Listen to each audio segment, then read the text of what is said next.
Rambo 5, de quoi ça parle, Ariane ? Alors, Rambo 5, le pitch, c'est donc un Rambo qui est revenu aux États-Unis. Il se fait sa petite vie posée, tranquille, dans son ranch, avec ses chevaux, tout ça. Il a une nouvelle famille. Voilà.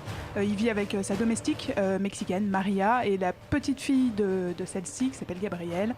Et bon, ils font leur petit truc tranquille. Il a contribué à élever Gabrielle pendant 10 ans, donc c'est un peu sa fille adoptive. Et en fait, Gabrielle va au Mexique pour essayer de retrouver son père. Manque de bol, elle disparaît. Rambo passe donc la frontière, comme si de rien n'était, et se la joue Taken au Mexique pour essayer de retrouver la gamine. Ça c'est l'histoire. Je raconte juste pour l'anecdote, avant de rentrer sur ma critique, que c'est un film qui est tellement critiqué en ce moment, qu'il a été critiqué par l'auteur de First Blood lui-même, David Morrell, qui a posté sur Twitter tout simplement que le film était nul. Il était embarrassé. Et il a regretté que son nom il soit carrément associé, tu vois. Comme tu le dis, effectivement, dans l'ensemble, le film quand même concentre pas mal de critiques. Du coup, est-ce que c'est un échec total ? Alors, moi je trouve que le film divise pour une bonne raison. L'idée étant que, c'est pas un chef-d'œuvre. Clairement, voilà. Mais après, je trouve que la première partie du film, sans être extraordinaire, se tient à peu près correctement. Le scénario est très simpliste, les personnages sont très caricaturaux, il y a plein de clichés, mais Stallone sous le botox fait à peu près le boulot, voilà, malgré ses 73 ans.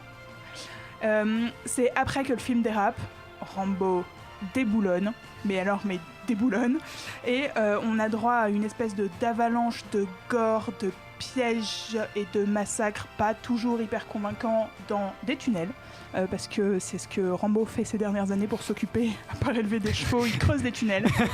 C'est vrai que ça, c'est pas très expliqué scénaristiquement. On pourra en revenir, mais on en a parlé plein de fois, il est fou. Vraiment faux. Il est fou, il est surmédicamenté, il n'y a rien qui va. Il se la joue, la dernière partie du film a été très comparée avec Maman j'ai raté l'avion. Et Skyfall aussi, on peut dire. Voilà, et donc il va massacrer des ennemis qui se multiplient un peu par magie. Avec beaucoup d'hémoglobine, il clopine dans ces tunnels, on a un peu du mal à comprendre où est passé le tracker des premiers films, l'ex béret vert, le héros, là il est un peu en train de... Bon, il boitille un peu dans ces tunnels, il est là. Mais bon, voilà, c'est un peu dur.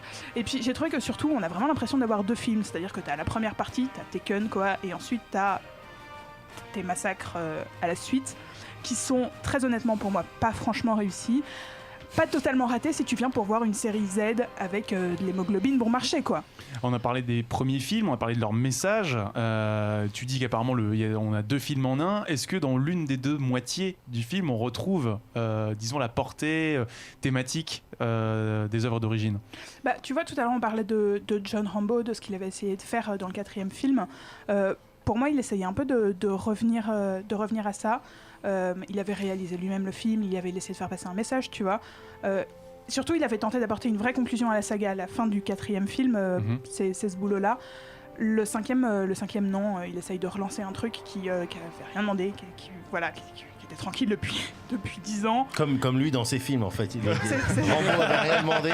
Mais non, faut faire un nouveau film. C'était le cas aussi pour Creed.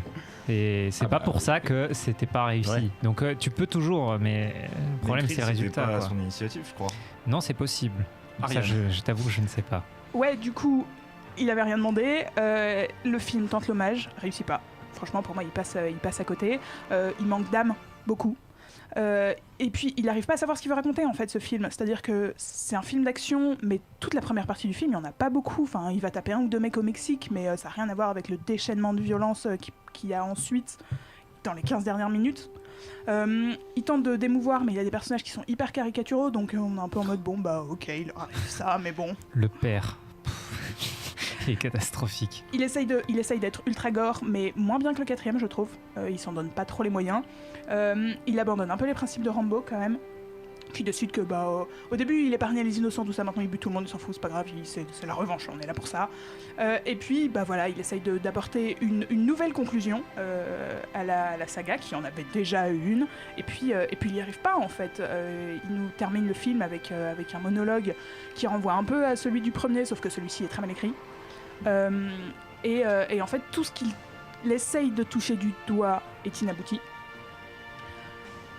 Mais il marche très bien auprès des spectateurs. C'est-à-dire que c'est quand même un film qui dans les salles marche très bien. La critique spectateur est relativement bonne, surtout par rapport à la critique de la presse qui globalement l'assassine. Voilà, moi sur ce film, je pense que il faut y aller sans dire je vais voir Rambo, parce que c'est pas Rambo. Tu vas te caler, tu te dis je vais voir un film d'action médiocre, pas nul, médiocre. Et un peu raciste, il faut le dire. Ah, alors, ça, effectivement, ça, c'est un axe qui a été pas mal repris dans la presse, donc on reviendra dessus après. Ça se dispute un peu pour prendre la parole. On va donner la parole à Charlie. Ouais, Charlie. Moi, je voulais un peu réagir juste sur ta critique, du coup. Je dirais pas que la première moitié est réussie. Je dirais que pour moi, c'est les premières 10-15 minutes. Hein.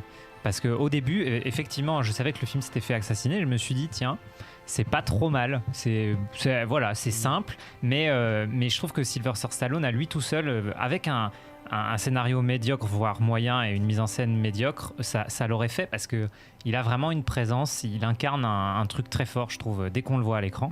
Mais je trouve que, alors c'est catastrophique à plein de niveaux, il y a des dialogues, moi je comprends pas comment c'est possible, après un non si long développement, d'avoir des dialogues aussi bancals. Et puis surtout, on parlait du côté action, gore et tout ça, je trouve que vraiment les effets spéciaux numériques, c'est une catastrophe, quoi. Si on veut faire du gore, qu'on le fasse, qu'on ait du latex, du sang, mais alors voir les têtes qui se font découper de manière numérique, enfin ça se voit, c'est moche. Et ça enlève vraiment quelque chose, ça désincarne totalement l'action et l'histoire. Et moi, je comprends pas. Alors, je sais pas si c'est pour des raisons budgétaires ou parce que c'est plus facile à mettre en scène que de faire vraiment des vrais effets spéciaux, mais je trouve ça vraiment raté, quoi. Cédric. Bah déjà budgétaire, ça je peux clairement te le dire. Hein. C'est pas un film qui a coûté très cher et il a été très difficile de le produire. Tu dis que le temps de développement est très long. Pas tant que ça en fait, il y a un truc intéressant, c'est-à-dire que les journalistes aiment bien dire ah bah Morel a chié sur le film, il a dit qu'il avait honte d'être associé à ça. Ce que les gens ne disent pas en revanche, c'est qu'au début, il avait commencé à écrire avec Stallone un scénario de Rocky 5 où il devait se battre contre plein de trucs, enfin, voilà, il y a plein d'idées. Rambo 5. Bah, j'ai dit Rocky Rambo, tu vois, comme quoi ça se mélange un peu. Et il n'y a pas eu de nouvelles parce que le truc est parti au point mort, et un jour Morel a découvert un peu par hasard qu'un 5 se faisait sans lui, donc je pense aussi qu'il l'a un peu vénère. Parce que rappelons-nous que Morel, il a quand même écrit la novélisation du Rambo 2 et 3 qu'il a validé. Hein, donc c'est gentil de dire je suis embarrassé du 5, mais ils sont embarrassés des autres aussi, du coup, à ce moment-là. Non, mais ça m'énerve cette hypocrisie de juste parce qu'on l'a pas choisi, mais donc bon. Après, c'est particulièrement, moi je trouve mauvais. Hein, alors, il y a vraiment un côté série B, voire Z par moment, je suis d'accord. Je suis complètement d'accord avec toi qu'on peut enlever l'aspect Rambo. Clairement, le film pourrait se voir sans penser à John Rambo. En revanche, je trouve qu'il y a des idées de fond, même si elles sont pas concrétisées, qui marchent plutôt pas mal. Et il y a un truc intéressant, c'est que le 4 finissait effectivement sur je rentre au pays, je rentre au ranch familial. Et donc le 5 reprend 10 ans plus tard, il mène une vie. Et dès le début, il explique je vais pas bien. Je fais en sorte de contenir la douleur, contenir le trauma. Et j'aime bien le fait que le film essaye de te dire que malheureusement, ce genre de mecs, les gueules cassées, les bérets verts, les survivants d'un traumatisme ne seront jamais bien. Ils portent en eux à vie le truc, et que même s'ils essayent de guérir, la société les ramènera toujours à cet état primal de violence. Et donc tu dis je comprends pas parce qu'au début il en tue un ou deux et à la fin c'est la boucherie, mais c'était déjà le cas dans le 2, ce que j'ai compris c'est plus ou moins le cas dans le 3. Le 4 c'est pareil, au début il fait rien, à la fin c'est l'hécatombe. C'est toujours le même concept de quasiment tous les films Rambo, c'est comme disait Médoc, un mec qui demande rien à personne, il a voulu servir son pays du mieux qu'il pouvait, il le dit dans le 2, j'aime mon pays, je l'ai aimé au point de tout perdre pour lui. Et le pays ne lui a jamais rendu. Et maintenant, c'est le monde qui ne lui rend pas, quoi. Clairement, le seul petit truc qu'il avait pour lui, c'est ce ranch. Et on vient le faire chier, même dans son putain de ranch où il creuse des petits tunnels pour se faire plaisir. Il fait en sorte qu'on vienne l'y faire chier. Plus oui, que mais enfin voilà, oui. Pour moi, l'idée était là. Alors, je dis pas que c'est bien exécuté. J'ai juste dit, en voyant le film, je fais ok, je capte la logique derrière ce truc-là. Je ne pense pas que ça soit très réussi. Stallone est peut-être un peu pour. Voilà, mais. C'est pas non plus honteux si tu essaies de voir la psychologie et l'évolution d'un personnage tel qu'il est en fait. Alors David, tu disais qu'aucun sacrifice n'est trop grand pour Hyperlink, tu as vu le film ? En fait, j'allais voir le film avec beaucoup d'a priori parce que les réseaux sociaux, etc. Le film s'est fait assassiner. Et quand j'ai vu le film, franchement, j'étais plutôt étonné parce que je m'attendais vraiment à bien pire. Je trouve c'est un film qui est intéressant, c'est un grand film malade. mais qui est fascinant. Et d'ailleurs, c'est la première fois qu'on voit Stallone pleurer depuis le premier volet. C'est aussi la première fois qu'il se bat sur son propre sol depuis le premier volet. Même s'il fait une escale au Mexique qui est limitrophe. Et en fait, le visage de Stallone, il est botoxé, d'accord, il a plus d'expression. Il ressemble de plus en plus à sa marionnette des Guignols. C'est Monsieur Sylvestre, la World Company. Mais malgré tout, il y a une émotion, je trouve. Après, c'est au ressenti de chacun. Et c'est un film qui a des qualités malgré tout. Je le trouve absolument pas raciste pour ma part. Moi non plus. Parce qu'il y a des bons et des mauvais Mexicains. Ça goûte. Il y en a des sympas. Il y a des personnes. J'ai entendu cette formule dans un discours de Trump. Me semble-t-il.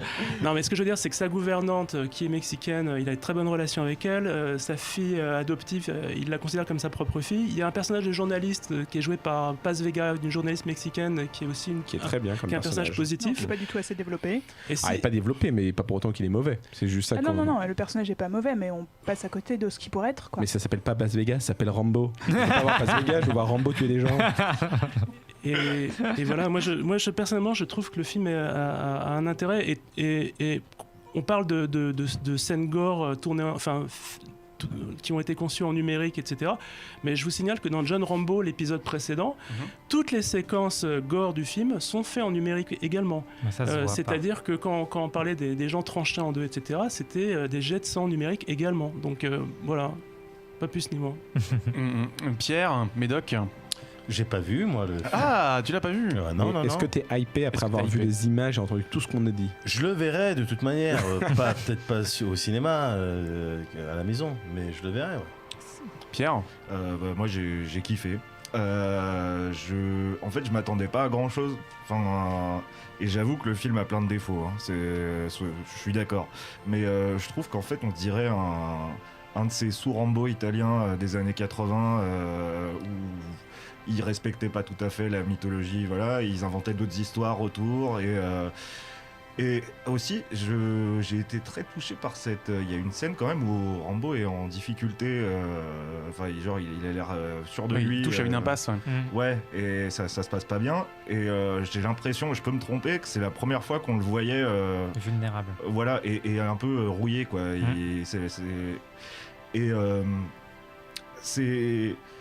J'ai beaucoup aimé aussi la séquence du début, en fait, quand ça démarre et qu'on se prend tout ça dans la gueule. Après, c'est vrai, je suis d'accord, les effets spéciaux, c'est pas la folie.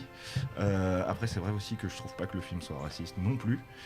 Et par contre, je regrette aussi qu'elle soit pas développée, cette journaliste, parce que j'espérais que ça puisse nous introduire un petit spin-off à la Creed avec une meuf qui pète des gueules.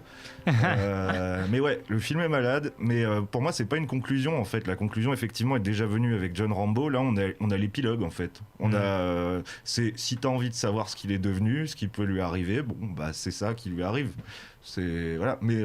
J'aimerais bien savoir pourquoi il fait ces tunnels quand même de base. Alors, on a sur le chat, on a Profi Sekai justement qui nous dit que ce serait peut-être un abri anti-tornade et qu'aux US ce serait logique. Et anti-atomique, il a pas l'air de anti-atomique surtout. Ça, c'est une folie qui s'est emparée de beaucoup d'Américains. Alors là, clairement, les tunnels, ils sont pas anti-atomiques. On dirait des trucs de Papy Pépite à Disneyland, quoi. Non, mais il a creusé à 2 mètres du sol. Chaque Rambo, à chaque époque, a reflété les peurs de l'Amérique. Ouais, mais clairement, c'est pas... on va pas rester 20 ans sur les abris, mais ça n'a pas une gueule d'abri anti-atomique. Il a creusé des tonnes et des tonnes de tunnels. C'est une taupinière sous le sol de sa baraque, quoi. En tout cas, c'est plus un film de guerre. On est plus dans un film de justice expéditive, vigilante. Je trouve. Mais même ça, tu vois, on en parle. Enfin, je reviens vite fait parce que je pense à ces abris. Maintenant, on en parle très vite, mais il y a une logique dans le sens qu'il y a un moment très vite. C'est un mini spoil du début. Il dit à sa fille adoptive, je vais avoir une soirée avec des copains. Il fait, invite-la à visiter les tunnels. Elle fait quoi? Mais tu laisses jamais personne aller dans les tunnels.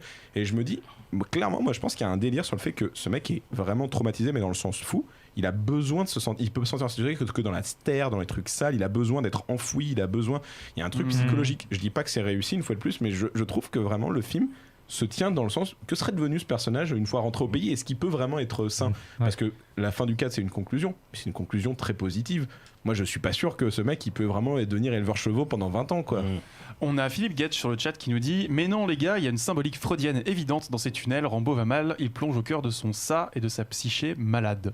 Bah, ça va dans le sens d'une certaine manière de ce que dit Cédric. Je suis assez d'accord. Pour le coup, je me retranche derrière toi. Moi, je l'ai juste pas dit avec des mots super cool et voilà. Il te regarde. Je vous laisserai vous expliquer après l'émission. Jeux vidéo, BD, manga, séries et cinéma de genre. L'actu Pop & Geek, c'est dans Hyperlink, votre cocktail de bulles et de pixels, avec Karel et son équipe, tous les dimanches à 17h en direct sur VL.